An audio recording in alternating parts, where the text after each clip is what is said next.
ನಮಸ್ತೆ. ನನ್ನ ಹೆಸರು ನಿರಂಜನ್ ಅಂತೇಳಿ. ನಾನು ಆ್ಯಕ್ಚುಲಿ ಚಿತ್ರದುರ್ಗ ಡಿಸ್ಟಿಕ್ಕು. ಆ್ಯಕ್ಚುಲಿ ಬೆಂಗಳೂರಾಗೆ ವಾಸಿರೋದು. ನಾನಿಲ್ಲಿ ಅಲರ್ಜಿಗೆ ಟ್ರೀಟ್ಮೆಂಟ್ಗೆ ಅಂತ ಬಂದಿದ್ದೆ.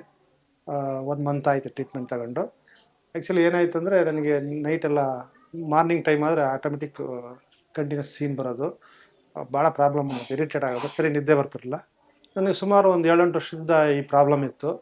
ಯಾಕಂದರೆ ಇಲ್ಲಿ ವಾತಾವರಣಕ್ಕೇನೋ ಆ ಥರ ಆಯಿತು. ನನಗೆ ಸ್ವಲ್ಪ ತೊಂದರೆ ಆದಾಗ ಇಲ್ಲ ಟಿ ವಿ ನೋಡ್ಬೇಕಾರೆ ಒಂದು ಅಡ್ವರ್ಟೈಸ್ಮೆಂಟ್ ಬರ್ಬೇಕಾರೆ ಎಲ್ಲ ನೋಡಿದೆ. ಎಲ್ಲ ಈ ಥರ ಟ್ರೀಟ್ಮೆಂಟ್ ಇದೆ ಆಯುರ್ವೇದಿಕ್ ಅಂದಾಗ ನನಗೆ ಒಂದು ಸ್ವಲ್ಪ ಕಾನ್ಫಿಡೆಂಟ್ ಜಾಸ್ತಿ. ಯಾಕಂದ್ರೆ ನಾನು ನ್ಯಾಚುರಲ್ ಆಗಿರ್ಬೇಕಂತ ಮನುಷ್ಯ. ಆ ಥರ ಪ್ರಾಬ್ಲಮ್ ಇದ್ದಾಗ ನಾನಿಲ್ಲಿ 1 ತಿಂಗಳಾಯ್ತು ಮೆಡಿಸಿನ್ ತಗೊಂಡು. ಆಟೋಮೆಟಿಕ್ಕು ಎಲ್ಲ ಕಡಿಮೆ ಆಯಿತು. ಆಮೇಲೆ ಉಸಿರಾಟ ತುಂಬ ತೊಂದರೆ ಆಗೋದು, ಮೂಗು ಕಡಿತಂಗೆ ಆಗೋದು, ಕಂಟಿನ್ಯೂಸ್ ಸೀನ್ ಬರೋದು. ಈಗ 1 ತಿಂಗಳಿಗೆ ಭಾಳ ಫ್ರೀ ಇದೆ. ಅದರಲ್ಲೂ ಒಂದು ಸ್ವಲ್ಪ ಕಾನ್ಸ್ಟಿಪೇಷನ್ ಪ್ರಾಬ್ಲಮ್ ಇತ್ತು, ಅದು ಕ್ಲಿಯರ್ ಆಗಿದೆ. ಅದ್ರ ಜೊತೆಗೆ ಒಂದು ಖುಷಿ ಏನಂದರೆ ನನಗೆ ಭಾಳ ವೆಯ್ಟ್ ಆದಂಗಾಗಿ ಸ್ವಲ್ಪ ಭಾಳ ಇದು ಆಲಸ್ಯ ಇರೋದು.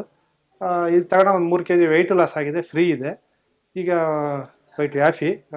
ಅದ್ರ ಜೊತೆಗೆ ನಮ್ಮ ಅಕ್ಕ, ನನ್ನ ತಮ್ಮವ್ರನ್ನೆಲ್ಲ ಕರ್ಕೊಂಡಿದ್ದೀನಿ. ಅವ್ರಿಗೆಲ್ಲ ಚೆನ್ನಾಗಿದೆ, ತುಂಬ ಖುಷಿ ಇದೆ. ಈ ಥರ ಟ್ರೀಟ್ಮೆಂಟ್ ಕೊಟ್ಟೋದು, ಈ ಥರ ಜನಸೇವೆ ಮಾಡೋಂಥ ಆರ್ ಜೆ ಹಾಸ್ಪಿಟ್ಲಿಗೆ ನನಗೆ ಹೃದಯಪೂರ್ವಕ ಧನ್ಯವಾದಗಳು ಹೇಳ್ತೀನಿ.